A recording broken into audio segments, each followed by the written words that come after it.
ये बिहार के लड़के की ताकत है। अशोक चौधरी के नाम पर जो संपत्ति की बात कही गई है, हम लोग उस बात पर कायम हैं कि हत्या का आरोपी, हत्या का अभियुक्त सम्राट चौधरी कि जिस व्यक्ति को जेल में होना चाहिए वो आदमी यहाँ का उप मुख्यमंत्री बना हुआ है। नमस्कार, आदाब, सत श्री अकाल, जय भीम, जोहार। मेरा नाम है नवीन कुमार। इस पीले झंडे के गोल फंदे में फंसे हुए गांधी जी भी सोचते होंगे, कहां फंसा दिया। ब्लैकमेल को जनसुराज बताकर मेरी तस्वीर पर बिहार में सैकड़ों करोड़ की सौदेबाजी हो रही है।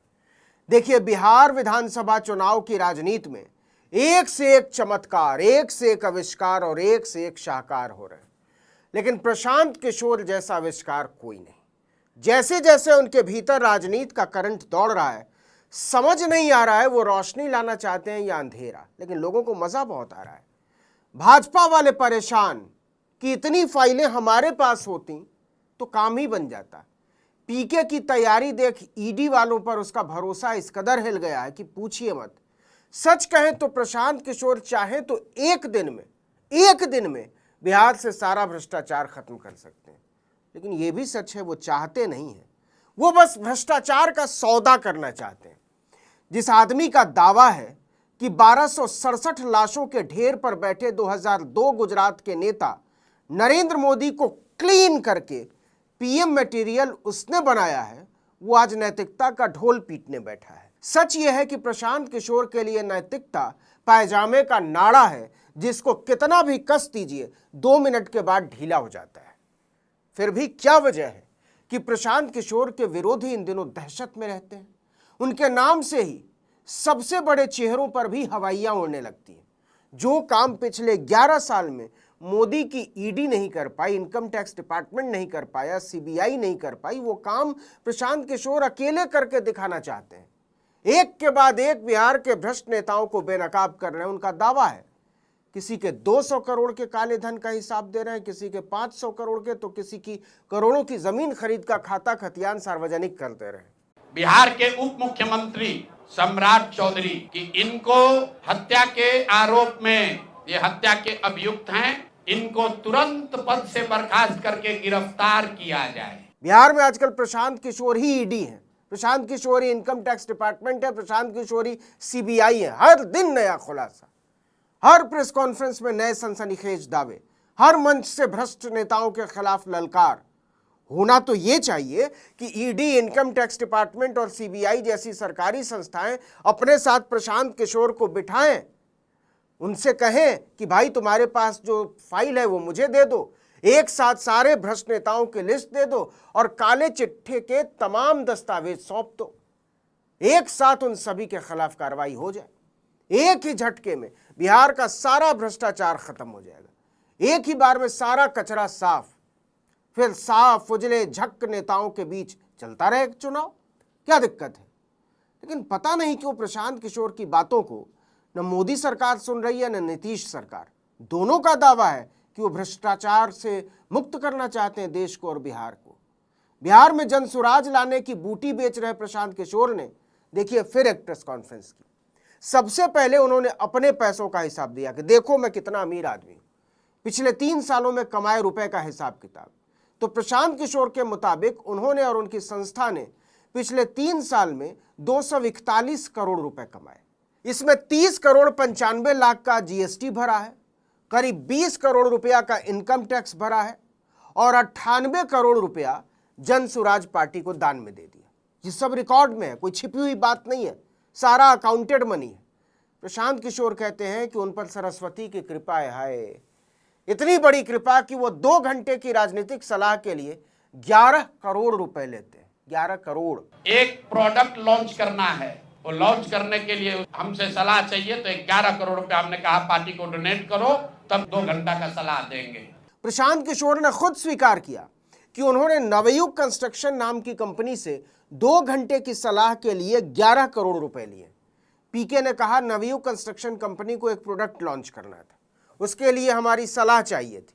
हमने कहा कि 11 करोड़ पार्टी को डोनेट करो तब हम सलाह देंगे।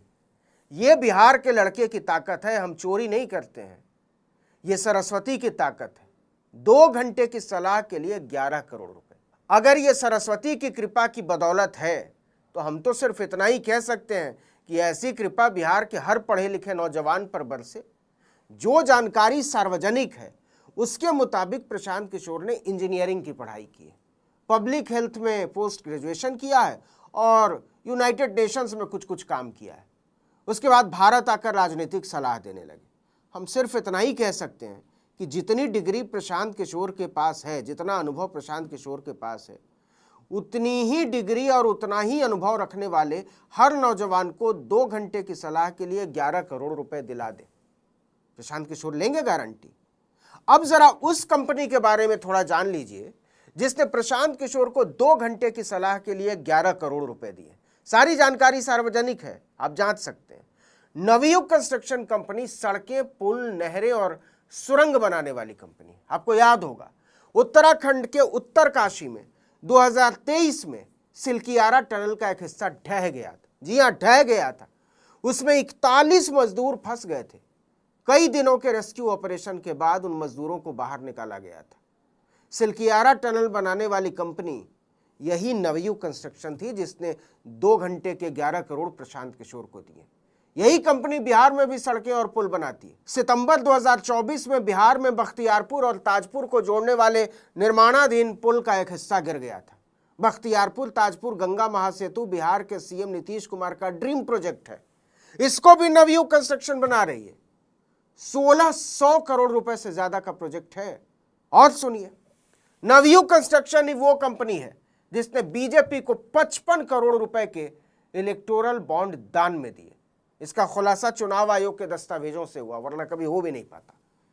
इस कंपनी ने अप्रैल 2019 से लेकर अक्टूबर 2022 के बीच मोदी जी और उनकी पार्टी को 55 करोड़ रुपए दिए। काहे बात के लिए दिए? क्या फ्री फोकट में दिए?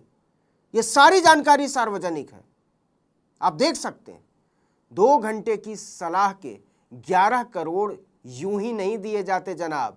न हम इतने मासूम हैं, न बिहार की जनता मासूम है। मतलब प्रशांत किशोर खुलेआम डंके की चोट पर कबूल कर रहे हैं कि चंदा और घूस देकर ठेके हासिल करने वाली एक भ्रष्ट कंपनी के चंदे से हम बिहार में सुराज लाने जा रहे हैं, जन सुराज। ये बिहार के लड़के की ताकत है, ये सरस्वती की ताकत है। हम लोग चोरी नहीं करते, नवयुगा से घूस नहीं लेते हैं। कितने मासूम है पीके। और सुनिए, प्रशांत किशोर का कहना है कि उन्होंने 3 साल पहले ही राजनीतिक सलाह के पैसे लेने शुरू किए। उसके पहले फ्री फोकट का ज्ञान दे रहे थे। यानी मोदी जी को 2012 के गुजरात विधानसभा चुनाव और 2014 के लोकसभा चुनाव में फ्री फोकट में सेवाएं दी। 2015 के बिहार विधानसभा चुनाव में नीतीश कुमार के लिए फ्री में काम किया। ये सब प्रशांत किशोर का दावा है कि हमने इनके लिए काम किया, इन सबको जिता कर ले आए। मोदी, नीतीश, सबका नाम लेते हैं। 2017 में पंजाब के विधानसभा चुनाव में कैप्टन अमरिंदर सिंह के लिए भी फ्री फंड में हाजिर है।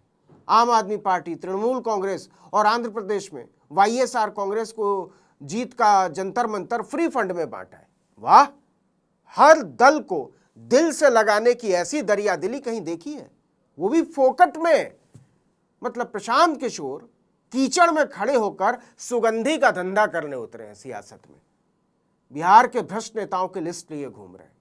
बिहार बीजेपी अध्यक्ष दिलीप जायसवाल, बीजेपी सांसद संजय जायसवाल, बिहार के भवन निर्माण मंत्री अशोक चौधरी, डिप्टी सीएम पूर्व तेजस्वी यादव के भ्रष्टाचार के रोज पोल खोल रहे हैं, मीडिया में छाए हुए।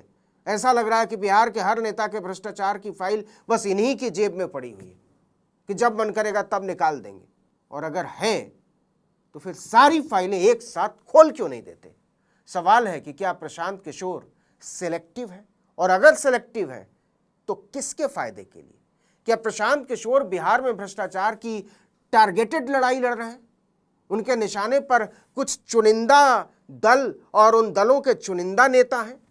दिलीप जायसवाल और संजय जायसवाल पीके के साथ शुरुआती मुठभेड़ में थोड़े प्रतिरोध के बाद अब शांत बैठ गए, लेकिन जब पीके ने अशोक चौधरी की फाइल खोली तो वो भड़क गए। 100 करोड़ की मानहानि का नोटिस भेज दिया। पीके का दावा है कि अशोक चौधरी ने अपनी पत्नी सांसद बेटी शांभवी चौधरी, दामाद सायान कुणाल, भाभी अनीता कुणाल और मानव वैभव विकास ट्रस्ट के नाम पर पटना और आसपास बेहिसाब जमीन खरीदी। ट्रस्ट से जुड़े पूर्व नौकरशाह जियालाल आर्य और अन्य सदस्यों के नाम पर भी संपत्ति का हस्तांतरण हुआ। 2021 में पटना के विक्रम में 23 कट्ठा बेनामी जमीन अपने निजी सहायक के नाम से खरीदी और फिर बेटी शांभवी के नाम ट्रांसफर करा दी। इतना ही नहीं, पीके ने अशोक चौधरी को बिहार का सबसे भ्रष्ट राजनेता करार देते हुए कहा कि उनके विभागीय इंजीनियरों से फंड रिलीज पर आधा प्रतिशत कमीशन वसूला जाता है, जो सीधे चौधरी तक पहुंचता है। इस पर अशोक चौधरी ने 100 करोड़ की मानहानि का नोटिस भेज दिया। इसके जवाब में प्रशांत किशोर ने प्रेस कॉन्फ्रेंस करके अशोक चौधरी को धमका दिया खुलेआम कि 1 हफ्ते में मुकदमा वापस लो, नहीं तो हमसे बुरा कोई नहीं होगा, नए मामले और खोल देंगे, बर्बाद हो जाओगे, कहीं के नहीं रहोगे। मतलब अशोक चौधरी अगर मुकदमा वापस ले लेंगे तो फिर वो दूध के धुले हो जाएंगे प्रशांत किशोर के मुताबिक। इस खुले ब्लैकमेल को प्रशांत किशोर जनसुराज का नाम दे रहे हैं, लेकिन क्रांति कहिए या ब्लैकमेल, प्रशांत किशोर ने बिहार में खलबली तो मचा ही दी है। इस वीडियो में इतना ही। सच्चाई, साहस और स्वतंत्र आवाज के इस परिवार को बड़ा बनाने में हमारी मदद कीजिए। यही हमारी हिम्मत है और यही हमारी दौलत। आर्टिकल 19 इंडिया को फेसबुक, यूट्यूब, ट्विटर पर खुद सब्सक्राइब कीजिए, फॉलो कीजिए और अगर आपने कर लिया है तो औरों से करवाइए। नमस्कार।